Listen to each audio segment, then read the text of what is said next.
I'm an African American Studies and history major too. I'm president of the African American Diaspora Studies Club. My name is Kashima Person, and I'm the vice president of the club. Awesome, thank you. My name is Novinia Biti, and I'm the secretary of the club. Awesome. My name is Roger Johnson, and I am the head advisor for the New York Black Society. So the club is welcome to anybody, like anybody can join, but generally a lot of African American and African diaspora majors and minors join the club. Okay. But I also think that's like the, what's the word I'm looking for? I don't even know what the word I'm looking for, but that's like the thing. Like people think like, oh, because it is the AADS club, if I'm not that major or I'm not that minor or I don't have anything to do with it, they can't come. But like, that's not the thing. Like I have a bunch of friends that are different majors. My friend is I think communications major, and she's part of the club. She's the secretary or treasurer or something like that. But yeah, like you don't have to be that major to be a part of the club. Awesome. Yeah, and then also like I guess another thing is like people think, oh, like you have to be black to be part of the club too. I mean, like yeah, that's a central focus of the club because African Americans is in the name. But like you don't have to be black to be part of the club. We open it to everybody. Like, and you don't really have to like be specific major, specific minor, whatever. It just depends on what you want to do. I mean, it doesn't really matter. So we usually meet on the first floor of the education building. I think it's 104 usually. And it's really accessible. So if you need a wheelchair or anything like that, it's easy to like move a chair and pull up your wheelchair if you need that. And the room is usually pretty big. We used to meet at like Thursdays at like, I think it was like 5 or 6, but I think it just depends on basically our schedule and also like everybody else's schedule too. Because I mean, we picked Thursdays at 6. I can't remember if it was 6 or 5, but we picked that time specifically because it was like a free time for all of us that we could all like, okay, we're gonna be here at this time, whatever. And the meetings were usually like an hour or not even like over an hour usually. So like it just depends. Like if we have free Wednesdays next semester, it's probably gonna be Wednesdays. It just depends. I think that maybe doing like Zoom or Google Meets would be cool, especially because we plan on like having guest speakers. So I feel like that would be easy. And then like people can ask questions in the chat if they need them and stuff like that. Okay, so as you were saying, we get in touch with them through social media as well. So you can follow us on Instagram or on Twitter. Okay, cool. We usually send out information about our next meetings through like days before it's time. So if anybody sends us a message about the meeting time and everything, we can just get back to the person. Oh, okay. Well, usually, Tashima's really good with like setting the mood and stuff like that. So she usually like picks a playlist or something, or she plays some music, and then like everybody comes in, they talking, chilling, and everything. Not like it's like we walk in and it's like silent or anything. They're playing music, we're chilling, we're talking for a little bit, waiting for people to come in, because not everybody's gonna be on time, because people can't be on time. So it's like you give people a little space, a little time to get situated and stuff like that. It's really chill and everything. And even like when we're in the midst of stuff, if nothing gets like too heated or anything, we're just kind of just chilling and having fun. Because like I feel like for me, clubs are like the spaces where you can just be like chill and like be yourself. You're like hanging out with your friends but also getting something out of it. So like for me, I wouldn't want my club to be like high strung, like everybody's competition and stuff like that. So it's just like it's a cool environment.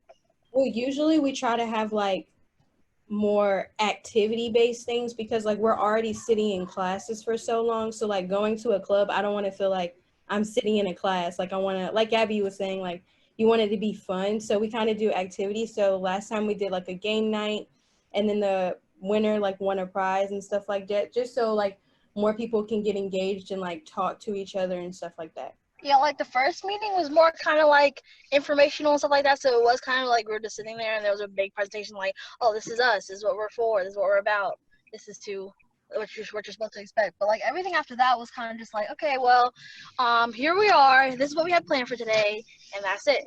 I say that we're very welcoming, especially like coming from the experience of us just getting the club. It's kind of like, yeah, like come in, we want you, like we want more people, come on. Mm-hmm. Yeah, because I feel like, I feel like most of the people that came to our club, like, especially last semester, were new people because, like, nobody really knew about the club. So, like, everybody was new. So it's not like we could be like, oh, who are these people? Like, we didn't know them and we didn't know what to expect. So it's like, okay, everybody come on, let's go. Like, post it on social media. Like, tell your friends, tell everybody, tell your grandma. Like, everybody's welcome. Let's go. What would you say to a student who might feel intimidated or like uneasy with getting involved and, you know, they're just not sure? What might you say to them? I would just say like it's okay to step out of your comfort zone because I feel like that's when you find the most opportunities. Because I feel like freshman year I was kind of like in a little shell and I didn't want to really go out and do anything. But when I did start going out and doing stuff and meeting new people, I was like, okay, I can do this. Now I can go to this by myself and I can do this by myself. So I feel like this is just like one step into something so much greater. I guess I would say like bring a friend. Like I don't know about anybody else, but I don't like to go to things by myself. I don't know what it is about me. I just don't like it. So like, I'll be like, okay, you're coming. You want to go to this little club thing? You want to go to this place? I'll bring my friend Bree, and I'll bring her everywhere. And I'll be like, okay, come with me. So it's like you don't have to walk in there like alone by yourself, like you're the only one.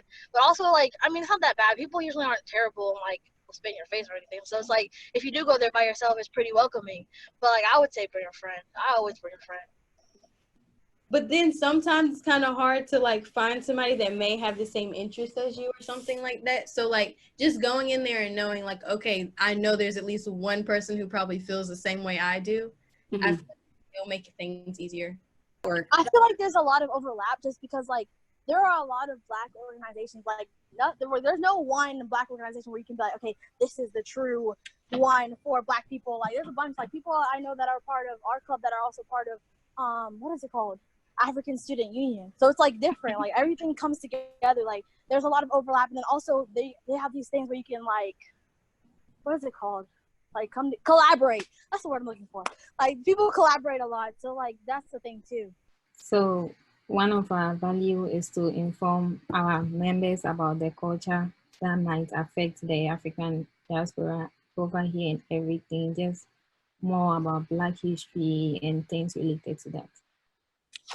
Another value is just like being welcoming because we just really wanted to, you know, enforce that, especially because like with everything, we need allies in the Black community or just Black and brown communities in general. So like really just pushing that like everybody is welcome. We need as many people as possible.